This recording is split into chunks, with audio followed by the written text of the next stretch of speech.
ሰላም ጤና ይስጥልን የተከበራችሁ የአሚኮ ወቅታዊ ተከታታዮቻችን እንደምን ሰነበታችሁ። አሚኮ ወቅታዊያችን ተጀምሯል። በዛሬው ዝግጅታችን የሀገራዊ ምክክር ኮሚሽን ተግባራት ምን ምዕራፍ ላይ ናቸው የሚለውን እናስቃኛችኋለን። ፕሮግራሙን ወደ እናንተ በማድረስ እኔ ጻድቁ አላምረው አብሬያችሁ ቆይታ አደርጋለሁ። የያዝነው ርዕሰ ጉዳይ ይበልጥ ተብራርቶ ይቀርብ ዘንድ የሀገራዊ ምክክር ኮሚሽን ኮሚሽነር ዶክተር ዮናስ አዳየን ጋብዘናል። አብረውን ይቆያሉ። ምርጫችሁን የአማራ ሚዲያ ኮርፖሬሽን አድርጉ። ዶክተር እዚህ ድረስ ፈቃደኛ ሆነው ስለመጡ እጅግ አመሰግናለሁ። እኔም አመሰግናለሁ። ሀገራዊ ምክክር ኮሚሽን እንደ ሀገር አሁን ያከናወናቸው ያሉ ተግባራት ምን ደረጃ ላይ ናቸው? ምን ምዕራፍ ላይ ደርሷል የሚለውን ያንሱልኝ። አመሰግናለሁ። ሀገራዊ ምክክር ሶስት አላማዎችን ይዞ የተነሳው መጀመሪያ አላማው ሁሉ ግልጽ መሆን ስላለበት ነው። የመጀመሪያውና ትልቁ ሀገራዊ መግባባትን ማምጣት፣ ሁለተኛው በህዝብና በመንግስት እንደዚሁም በህዝብና በህዝብ መካከል እምነት እንዲፈጠር ማድረግ፣ ሶስተኛውና በጣም ትልቁ በኢትዮጵያ ውስጥ ምክክርን ባህል ማድረግ፣ ለማናቸውም ችግሮች መፍቻ ቁልፍ ምክክር ሆኖ የኢትዮጵያ የፖለቲካ ባህልም ሰላምን በሰላማዊ መንገድ ማምጣት እንዲሆን መስራት። እነዚህን ለማሳካት እስካሁን ድረስ ሀገራዊ ምክክር ኮሚሽን በ10 የክልል አካባቢዎችና እንደዚሁም 2 ከተማ መስተዳድሮች የአጀንዳ ማሰባሰብ እንደዚሁም ደግሞ የተወካዮች ለየታ በተለይም በኢትዮጵያ ሀገራዊ ምክክር ጉባኤ ላይ የሚሳተፉትን በሀገር አቀፍ ደረጃ በሚከናወነው ጉባኤ ላይ እንዲሳተፉ ለዚያ የክልሉን ህዝብ ወክለው የሚመጡትን አስመርጠን በተሳካ ሁኔታ ጨርሰናል።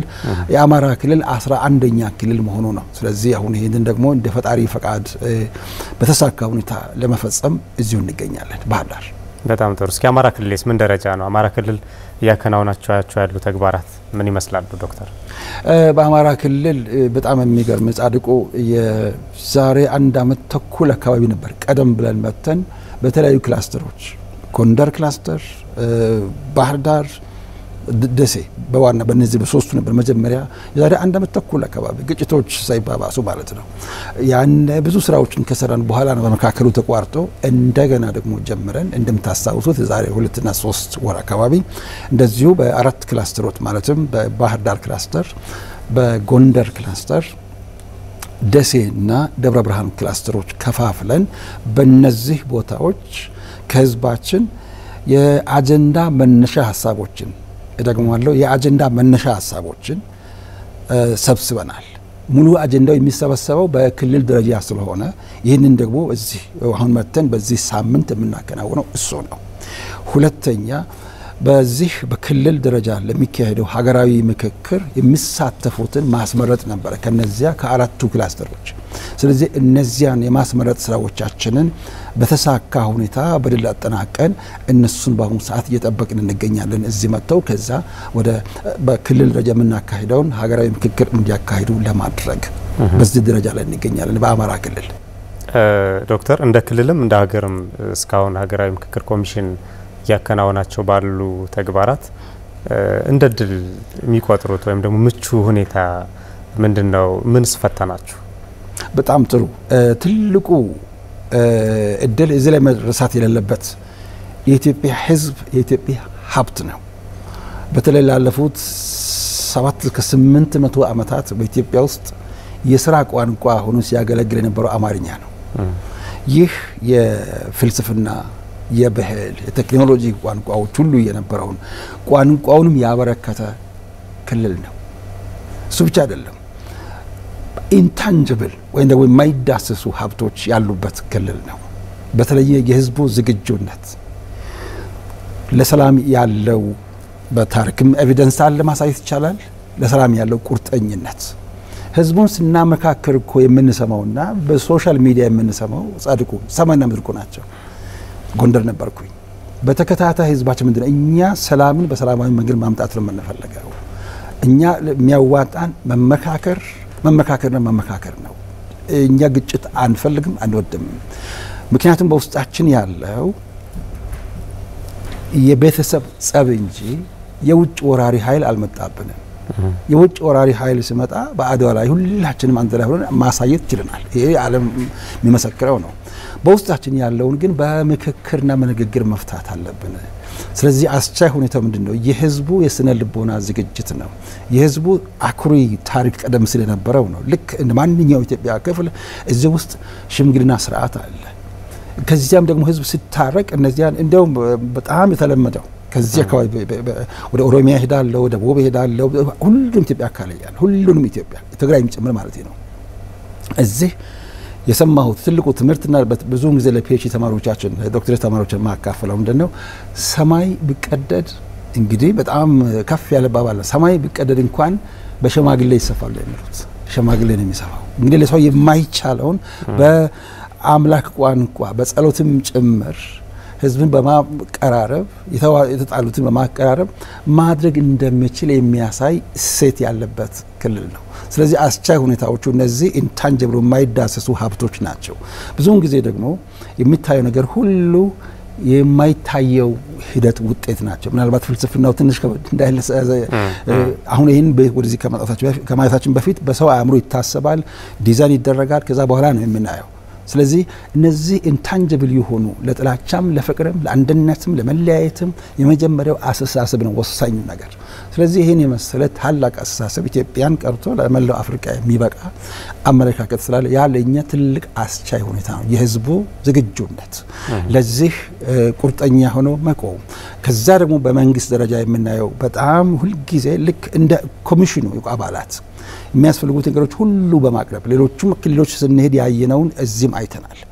ሌላው ደግሞ የሚዲያዎች በየጊዜው እግር በእግር የተከታተሉ የት እንደደረሰን ምን ማድረግ እንዳለባቸው ሁሉ አብረውን ሲሰሩ እናያቸዋለን። እናንተ ምስክሮች ናችሁ።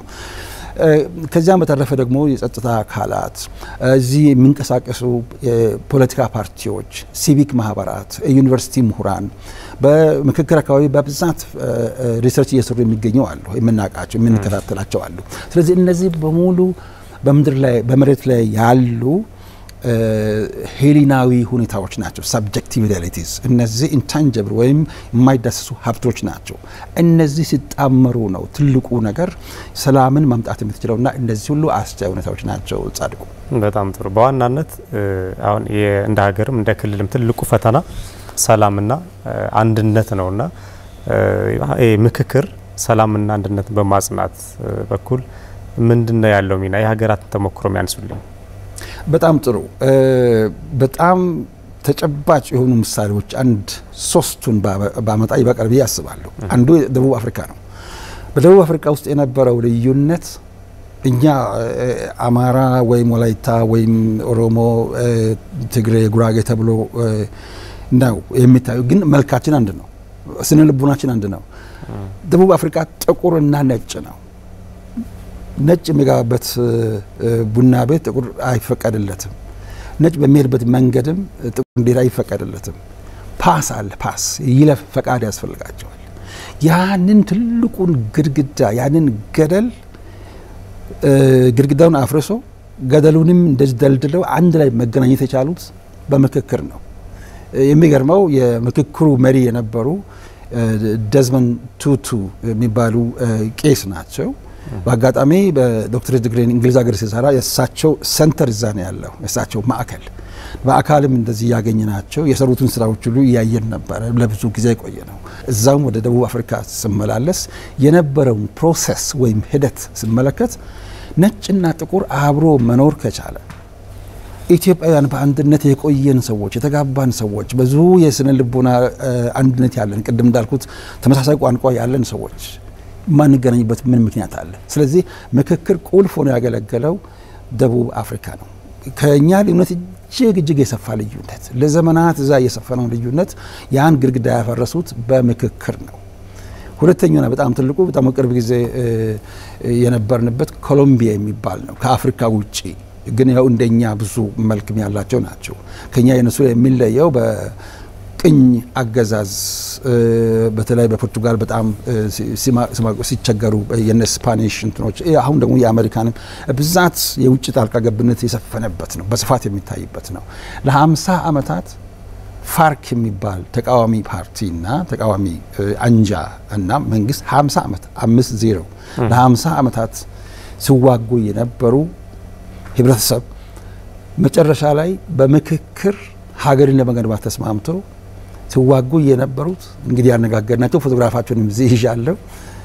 ምክትል ፕሬዝዳንት ደግሞ የመንግስቱ መሪ ያው መንግስቱን ሀገር መንግስቱን እየመሩ አንድ ላይ አሁን በአንድነት እየሰሩ ስታይ ምክክር እውነትም ፍቱን መድኃኒት መሆኑን ታያለ። ፍቱን መድኃኒነቱ ደግሞ አንደኛ መዋቅራዊ ለሆኑ ችግሮች መፍቻ መዋቅራዊ ብየስል ስትራክቸራል ለዘመናት የቆዩ ቶሎ ለመፍታት የሚያስቸግሩ በቅም በቀል ወይም በደመላሽነት ወይ በብዙ እነዚህ የተተበተቡትን በሚገባ ከስር መሰረቱ ካጠኑ ከተነጋገሩ ፊት ለፊት ከተወያዩ በኋላ መጨረሻም ይቅር ተባብሎ የሚሸጋገሩበት ኦፍ ኮርስ እዚህ ጥንቃቄ ማድረግ አለብኝ። ይቅር ብቻ አይደለም በሂውማን ራይት በሰብአዊ መብት ላይ የሚጠየቁ ካሉ የሚጠየቁበት ያን ጥያቄውን ህዝቡ ከሰማ በኋላ ነው ህዝቡ ነው ይቅር የሚላቸው ካስፈለገ እሱ ለሰላም ሲባል አንዱ እሱ። ሁለተኛው የዚህ የምክክሩ ስራ ዳግም ወደዛ መንገድ እንዳንሄድ የግጭት መከላከያ ዋስትናም ነው። ስለዚህ የነበረውን ለመፍታት ወደፊት ሊመጡ የሚችሉትን ደግሞ ለመከላከል መሰረታዊ መፍትሄ ተደርጎ ይወሰዳል። እነዚህንም አሁን በደቡብ አፍሪካና በኮሎምቢያ አይተናል። ከ41 በላይ ሀገሮች ናቸው ምክክርን በተሳካ ሁኔታ አካሂደው የተሳካ ሀገር ግንባታ በመፈጸም ላይ የሚገኙት እና እኛ ከነዚህ 41 ሀገሮች በሚገባ መማር መቻል አለብን። ያልተሳካላቸው ማለት እዚህ ላይ ደግሞ አድማጭ ተመልካች ስለሚከታተል የመን አልተሳካም። ሂደቱ በጣም ጥሩ ቢሆንም ነገር ግን ያልተሳካበት የመጀመሪያው ምክንያት የየመኑ ምክክር ሂደት ባለቤትነቱ በየመን ህዝብ የተያዘ አልነበረም። በዋናነት ጋልፍ ካውንስል በሚባል በሳውዲ አረቢያ በዩሮፒያን ዩኒየን በዩናይትድ ኪንግደም እና በዩናይትድ ስቴትስ ወይም በአሜሪካ እንደዚህ በእነሱ የሚዘው የሌሎች ሀገራት ጣልቃ የሌሎች ሀገሮች ስለዚህ በእነሱ ስለሚመራ እንግሊዘኛ ተረት ነው ወደ አማርኛ ሲተረጎም ለአዝማሪው የሚከፍል ግጥሞንም ዜማውንም ይመርጣል ይባላል። ስለዚህ ክፍያው ከነሱ ስለሚመጣ አጀንዳውንም ጭምር የሚሰጡ የሚመርጡ እነሱ ናቸው። ከዚህ የተነሳ አልተሳካም። ስለዚህ የኢትዮጵያ ሀገራዊ ምክክር ግን በህዝብ ባለቤትነት የሚንቀሳቀስ ነው። የውጭ ጣልቃ ገብነትን የማይፈቅድ ነው። የኢትዮጵያ ህዝብ ከኢትዮጵያ ህዝብ በኢትዮጵያ ህዝብ የተቋቋመ ህዝባዊ ተቋም ነው። ስለዚህ እነዚህ ልምዶች የሚያሳዩን ምክክር አማራጭ የሌለው አማራጭ መሆኑን ማሳያ መንገድ ነው። የአማራ ክልል ላይ በተለይ አንዱ ምዕራፍ የሆኑን የአጀንዳ ማሰባሰብና ለየታ ስራ መነሻ የሚሆኑ ሀሳቦችን ቅድም እንዳሉልኝ እንደመረጣችሁ ወይም እንዳሰባሰባችሁ አንስታችሁልኛልና ክልሉ በተለይ አሁን ካለው ግጭት አንጻር እጅግ ትፈተናላችሁ ብዬ አስባለሁ። የተጠቀማችሁ ስልት ምንድነው የሚመስለው? በጣም ጥሩ ነው። ተጠቀምነው ስልት በዋናነት አውድን ማወቅ ነበር። አውድ ጻድቁ አሁን እዚህ ሲመጣ ጋዜጠኛ ነው። ጻድቁ ወደ አባት እናት ደግሞ ልጃቸው ነው። ወደ ባለቤቱ ካለች ማለት ነው ባለቤት ነው ባል ነው። ወደ ልጆችም ሲሄድ ደግሞ አባት ነው። አንድ ጻድቁ እነዚህን ሁሉ ሚናዎች የሚጫወትበት ምክንያት ከአውዱ የተነሳ ነው። አውድ ቁልፍ ነው የምንለውም ለዚህ ነው። አስቀድመን ወደ አማራ ክልል ስንመጣ አውዱን ማወቅ ነበረብን። ምን አይነት አውድ ነው ያለው አማራ ክልል? የግጭት ውስጥ አይነት ምንድነው? ቅድም እንዳልኩ ሰላም ጥናት ነው ስራዬ። እስከ ዶክተር ድረስ የሰራሁበት ማስተምረው በዚያ ነው። የመጀመሪያው ቁልፍ አውድን መገንዘብ ነው። ያለው የግጭት አይነትስ ምንድነው? የቤተሰብ ጥል ነው፣ የቤተሰብ ጸብ ነው። ስለዚህ ቤተሰብ ውስጥ ያለው ጥል ብዙ ጊዜ በንግግር ሲፈታ አይተናል በታሪክ። ቅድም የተቃቀስኳቸው በሙሉ ኢንተርናል ወይም የውስጥ ግጭቶች ላይ ያተኮረ ነው፣ የውጭው አይደለም። ለዚያ የተለየ የራሱ ፓኬጅ አለው። ኢንተርናሽናል ዲፕሎማሲ የሚባል የራሱን የቻለ ወይም ጂኦፖለቲክስ ስትራቴጂ፣ እነዚህ በሙሉ በስፋት አሉ። እኛ ፎከስ ያደረግነው በዛ። ስለዚህ አንዱ ስትራቴጂያችን አውዱን በሚገባ መገንዘብ። አውዱን ከተገነዘብን በኋላ እነማን ናቸው በዚህ አውድ ውስጥ አክተርስ፣ ተዋናዮቹ እነማን ናቸው? እነዚህን ማወቅ ነበረብን። በዋናነት ከህዝብ የወጡ ሰዎች ናቸው፣ ወንድሞቻችን ናቸው። ትላንት ኢትዮጵያ በችግር ጊዜ ለኢትዮጵያ የተዋጉ ለኢትዮጵያ አብሮ የተዋደቁ ኢትዮጵያውያን ልጆቻችን ናቸው። አንድ ቤተሰብ ውስጥ ነው ከመከላከያ የሚሆን ወይም ከፋኖ ወንድሞቻችን የሚሆን። ስለዚህ እነዚህን በፍቅር እውነትን በፍቅር በመናገር ደግሞ ላይ ቋንቋ ትንሽ ስለሚያስቸግር እውነትን በፍቅር በመናገር ወደ ምክክሩ መጡበትን መንገድ መፈለግ ነው። ምናልባት ሰምታችሁ ሊሆን ይችላል ብዬ አስባለሁ። በውጭ ሚዲያ ትጥቃቸውን ታስፈታላችሁ ይፍቱ ይትላላችሁ ተብለን ተወቀስን ብለን እኔ በበኩል ቅድም እንዳልኩት የኔ ፕሮፌሽን ስለሚያስገድደኝ ብዬ አላውቅም። ምናልባት ካልተገደድኩ ይብሳ ካልን በስተቀር በፍጹም። ምክንያቱም በኢትዮጵያ ውስጥ የመሳሪያ ባለቤት መሆን የራሱ የሆነ ፕሬስቲጅ ወይም ክብር አለው። በተለይ ጠረፍ አካባቢ ያሉ ወገኖቻችን ወደ ቦረና አካባቢ ወይም እዚህ አሁን ሁመራ አካባቢ ወይም ሶማሊያ አካባቢ ድንበር ጠባቂዎችም ናቸው። እንደ ክብር ስለሚታይ ወንድሞቻችን ትጥቅ ይፍቱ የሚል እኛ ሀገራዊ ምክክር ትጥቅ ይፍቱ የሚል ነገር ቅድመ ሁኔታዎችን አናቀርብም።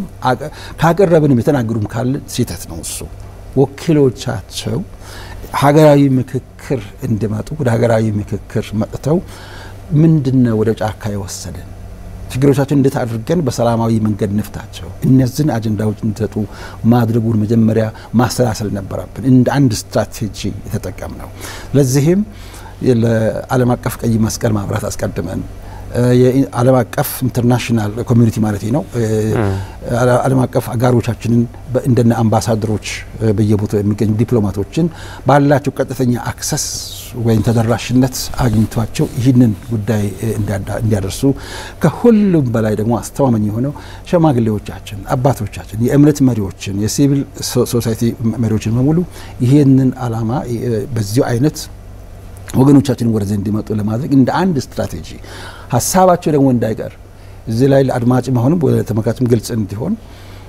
130 ሚሊዮን ህዝብ ወደ ምክክር አይመጣም። አንዳችን አሁን አያርገውና ብንታመም ውስጣችን ያለውን ችግር ለማወቅ የደም ጠብታ ከዚህች ከተወሰደች ለሳምፕል ለናሙናነት ይበቃል። ከዛ ስለ አንድ ጠቅላላ ሰውነታችን በእንትን ውስጥ አይገባም፣ በላቦራቶሪ ውስጥ አይገባም። በተመሳሳይ የህዝባችን ሐሳብ መወከሉን ማረጋገጥ። ስለዚህ ወንድሞቻችን በጫካ ውስጥ የሚገኙ ወንድሞቻችን ሐሳቦቻቸው በምክክሩ እንዲወከል አባቶችን መስማት አለብን። ምክንያቱም የነሱን አጀንዳ እያራመድን ነው። የአማራ አጀንዳ ነው ተብሎ ለምሳሌ ይነገራል። ከአማራ ክልል ውጪ ስላሉ በዝርዝር ነው የያዝናቸው።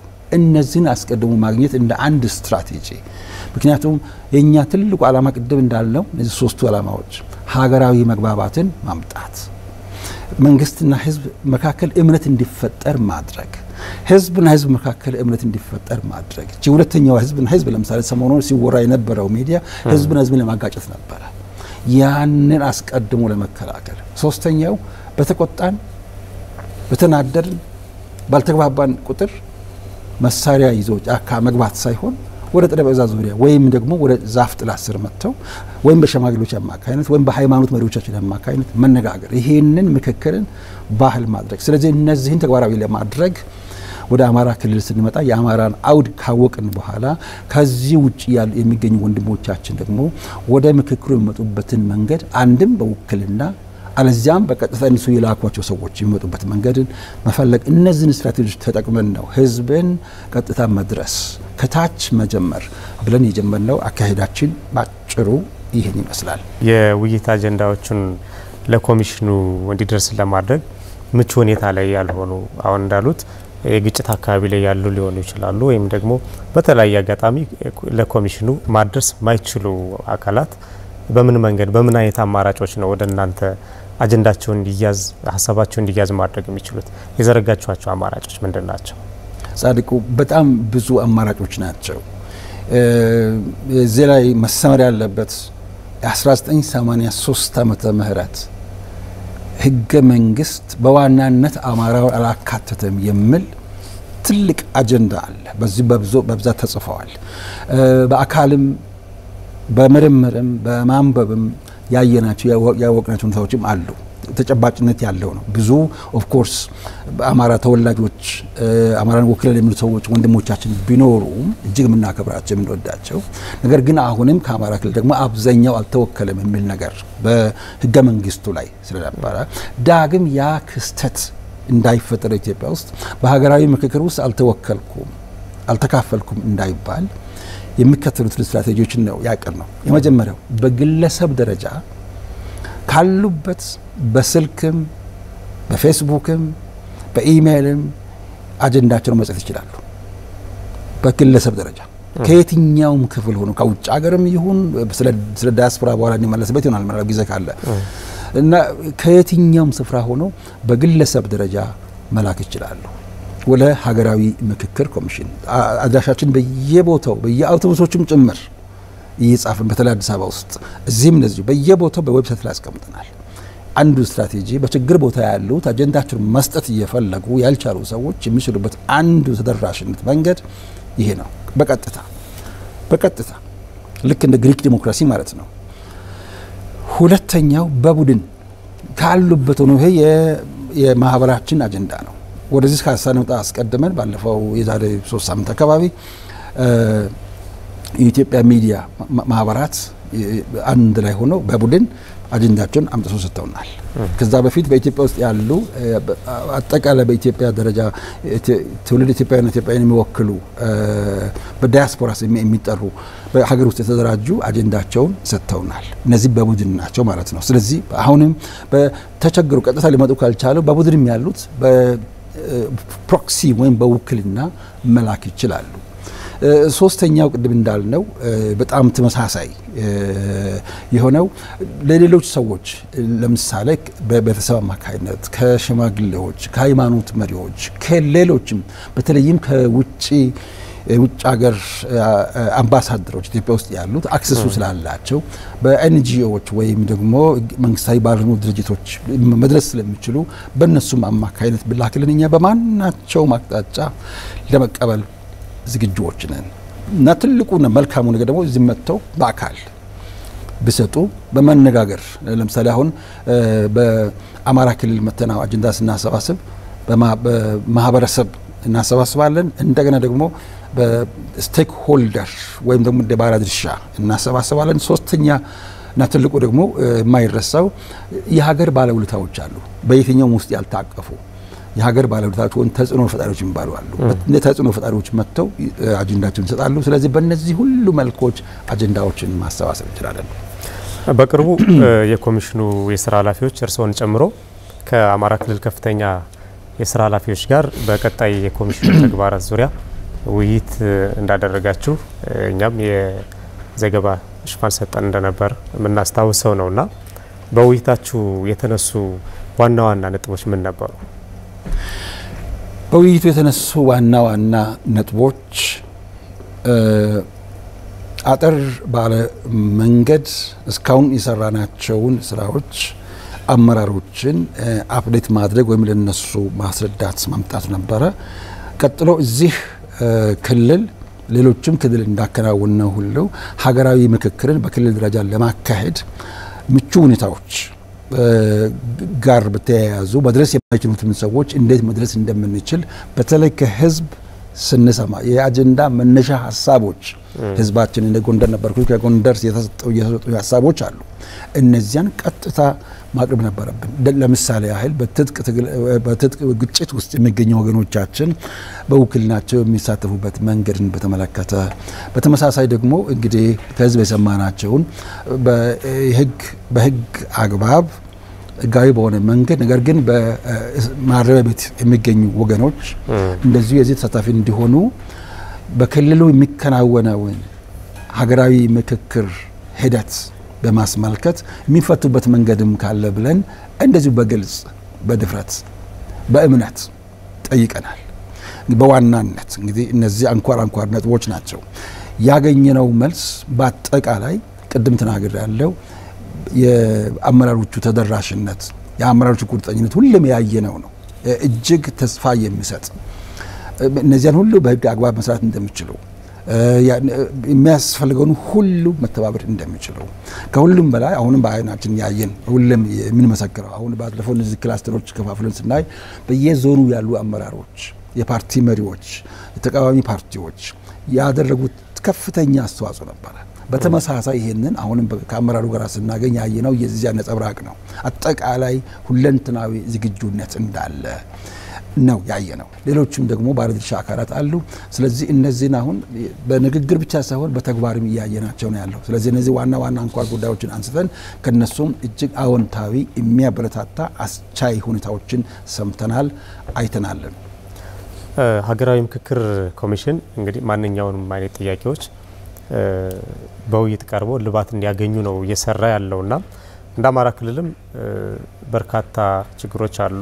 እስካሁን ያነሳናቸው ህዝቡ ንቁ ተሳታፊ እንዲሆን በማድረግ ረገድ በተለይ አካታችነትና ተደራሽነት ላይ ትልቅ ፈተናዎች እንዳሉ መታዘብ ይቻላል። አሁን ክልሉ ካለበት ፈተና አንጻርና በቀጣይ የሁሉም የክልሉ ህዝብ ውክልና እንዲኖር በማድረግ ረገድ በአጠቃላይ ጉባኤውም ላይ እስካሁን የሚነሱ ጥያቄዎች የህዝብ ጥያቄዎች ናቸው ተብለው ተደራጅተው የተቀመጡ ጥያቄዎች በዛ ጉባኤ ውክልና አግኝተው እንዲነሱ በማድረግ ረገድ ያው ሙሉ ውክልና ያስፈልጋል ብዬም ስለማስብ ነውና በዚህ ረገድ ሙሉ ውክልና እንዲገኝ ከማን ምን ይጠበቃል? በተለይ እንደ ክልል ያለውን ነገር ያንሱል።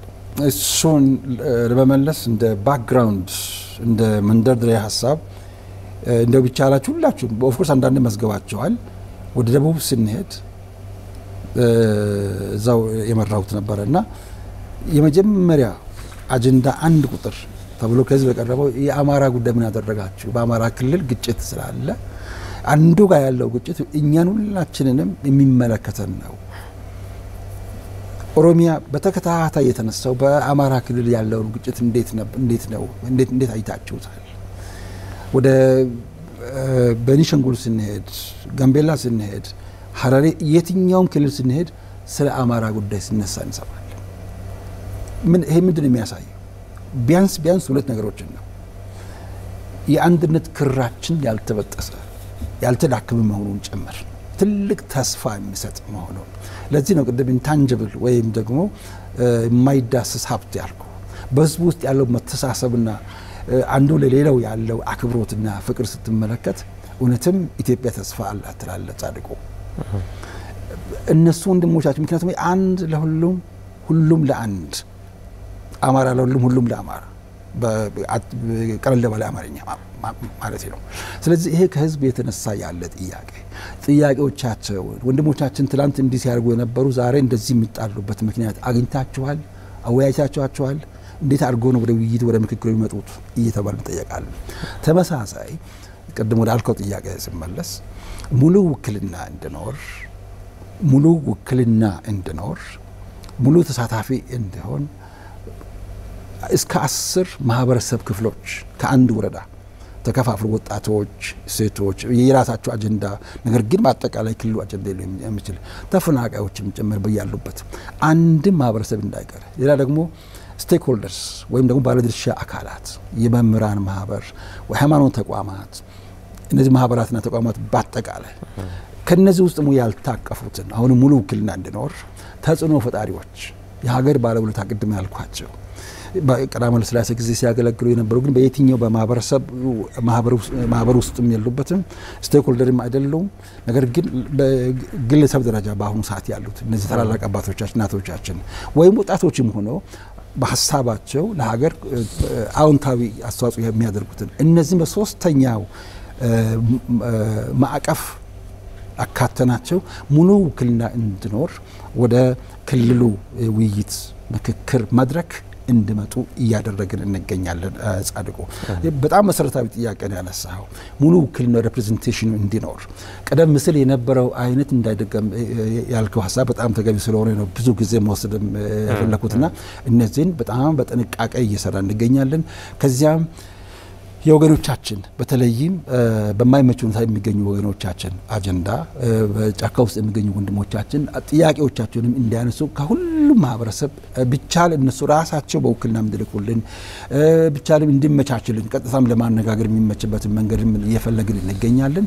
እንዲያው ሌላው ያልተናገርኩት እነዚያ ለዓለም አቀፍ አጋሮቻችን አደራ ያልነው ምንድነው በሶስተኛ ወገን ሶስተኛ አገር ሳይሆን ሶስተኛ ወገንም ጭምር ፊት ለፊት የምንነጋገርበት መንገድም ካለ እሱንም ጭምር ከነሱ ጋር አጀንዳ አግኝተን አለዚያም በእነሱ የተወከሉ ሰዎች እነሱ መሳሪያዎቻቸውን እንደያዙ ምክንያቱም መንግስት ነው ወደ ኔጎሲዬሽን የሚገባው የሴኩሪቲ ደህንነት ስራዎች ከመንግስት ጋር የተያዙ ስለሆኑ በዛ ላይ መግባት መንግስት ስራ ላይ ጣልቃ መግባት ነው የሚሆነውና እኛ ግን እንደ አማካሪ እንደ አባት እነዚህን አጀንዳዎች እንዳይቀሩ ማንም ኢትዮጵያዊ ከዚህ ከምክክሩ ሳይቋደስ ከዚህ እድል እንዳያመልጠው ጥረት ያደረግን እንገኛለን። ጻድቁ በጣም ጥሩ ምክክርና ውይይት እንግዲህ ከየትኛውም አይነት ደም አፋሳሽ ጦርነት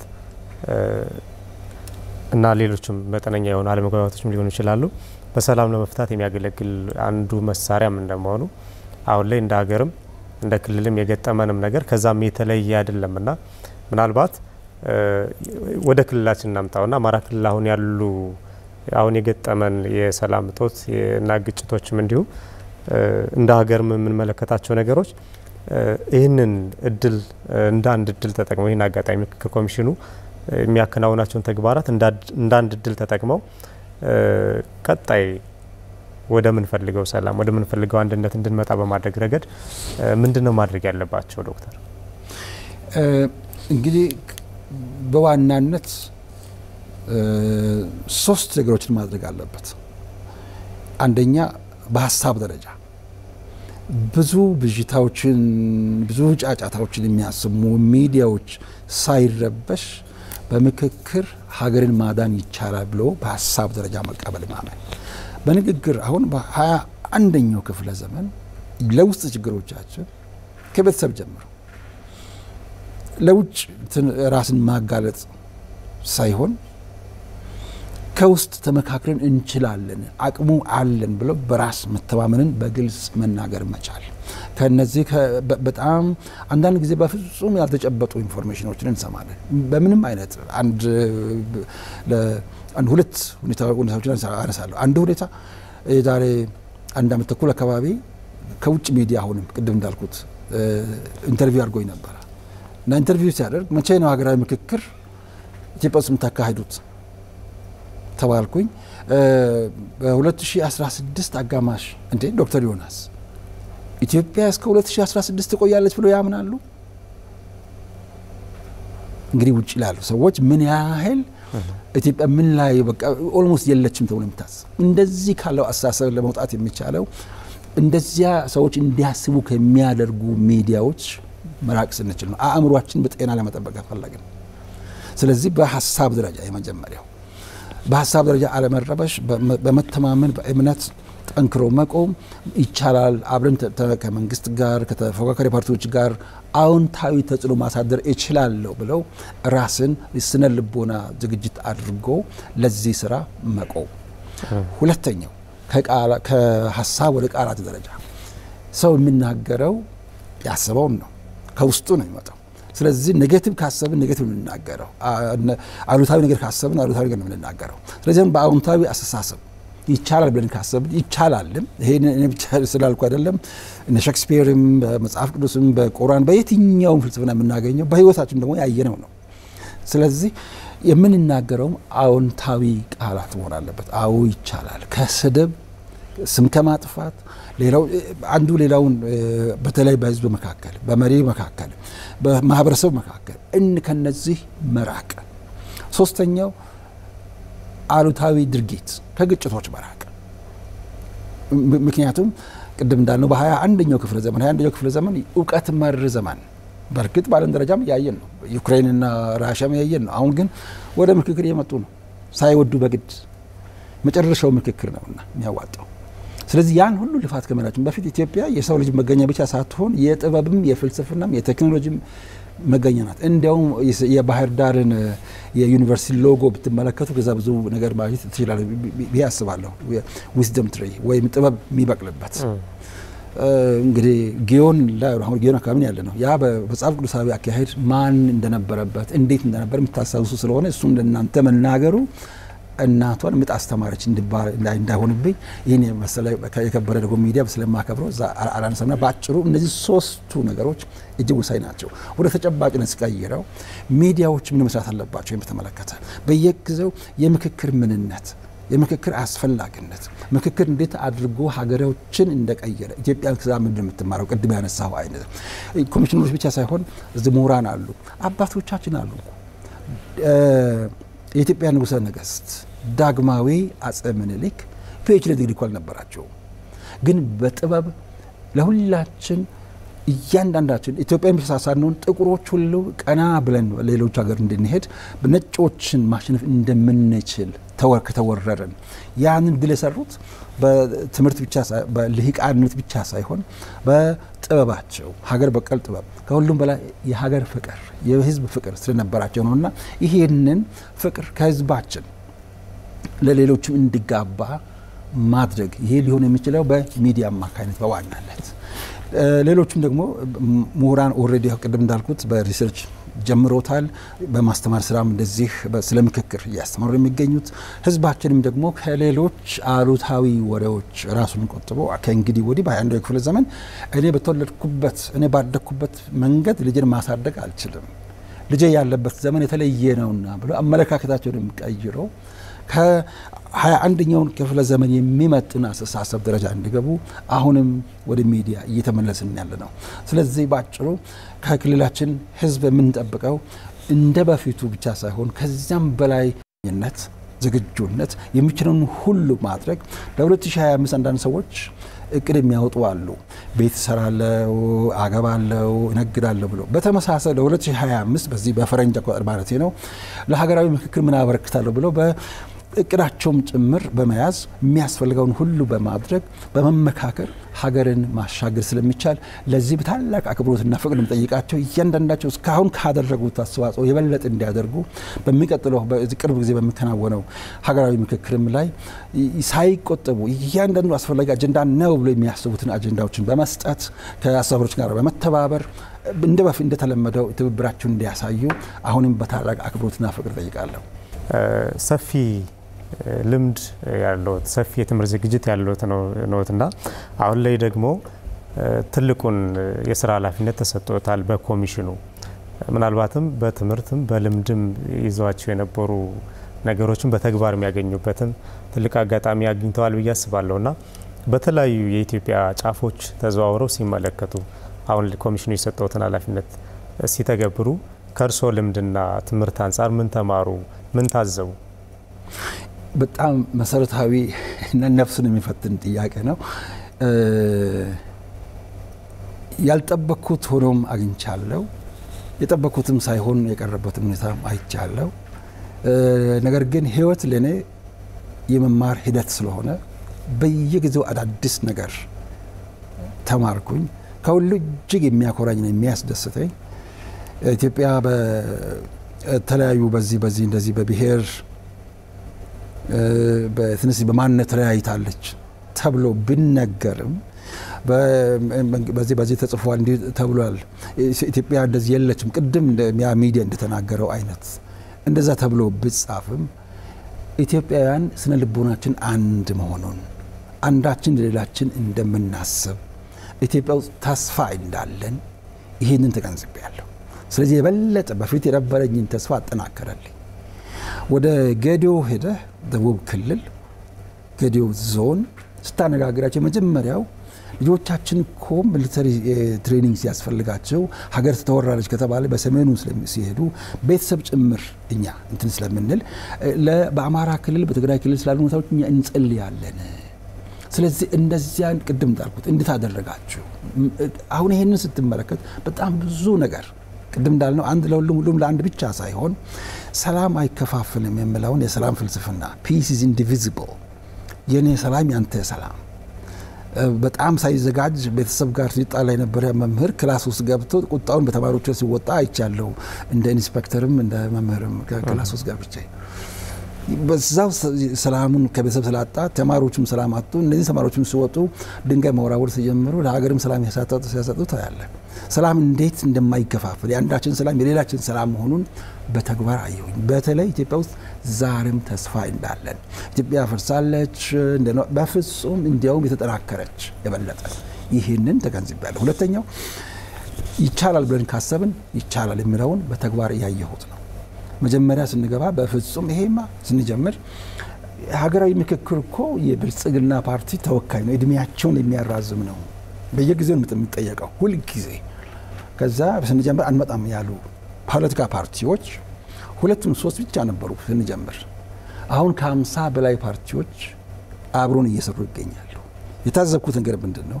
ሰዎች በማየት ያምናሉ፣ አንዳንዶቹ በማመንም ያያሉ።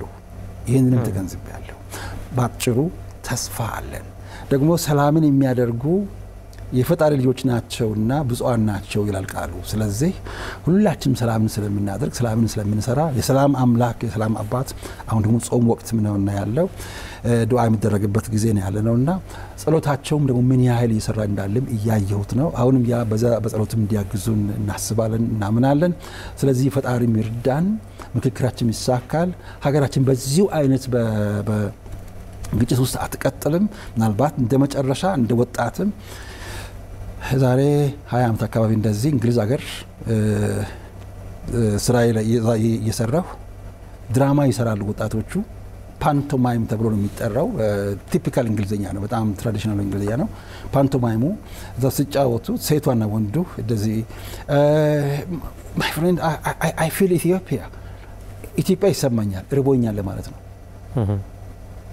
እንግዲህ አንድ ኢትዮጵያዊ የወከሉበት መንገድ ኢትዮጵያ የምትወክለው በረሃብ ከግጭት የተነሳ ስለማንመካከር ስለምንጋጭ ድሆች ሆነን ተብለን በዲክሽነሪ በኢንሳይክሎፒዲያ በድራማ ውስጥ ገብተናል። ከዚህ መውጣት የሚቻለው በምክክርና ምክክር ነው። ዶክተር ዮናስ አዳዬ በነበረን ቆይታ እጅግ ደስተኛ ነኝ። በአሚኮ ወቅታዊ ተከታታዮቻችን ስም እጅግ አመሰግናለሁ። እኔም በጣም አመሰግናለሁ። አሚኮን ስለሚያደርገው ጥረት አሁንም ከዚህ ተጠናክሮ እንዲቀጥል አደራ እላለሁ። አመሰግናለሁ በድጋሚ። እናመሰግናለን። የተከበራችሁ የአሚኮ ወቅታዊ ተከታታዮቻችን በዛሬው አሚኮ ወቅታዊ ዝግጅታችን የሀገራዊ ምክክር ኮሚሽን ተግባራት ምን ምዕራፍ ላይ ናቸው፣ እንደ ሀገርም እንደ ክልልም እየተከናወኑ ያሉ ተግባራት ምን ይመስላሉ፣ ምን ፈተናዎችና እድሎችስ ነበሩ የሚለውን የሀገራዊ ምክክር ኮሚሽን ኮሚሽነር ዶክተር ዮናስ አዳዬን ጋብዘን ወደ እናንተ አደረስን። ፕሮግራሙን ወደ እናንተ በማድረስ እኔ ጻድቁ አላምረው ከመላው የስቱዲዮ ባለሙያዎች ጋር አብረን ቆይታ አደረግን። በሌላ ጊዜ በሌላ ርዕሰ ጉዳይ እንጠብቃችኋለን። ሰላም ቆዩ።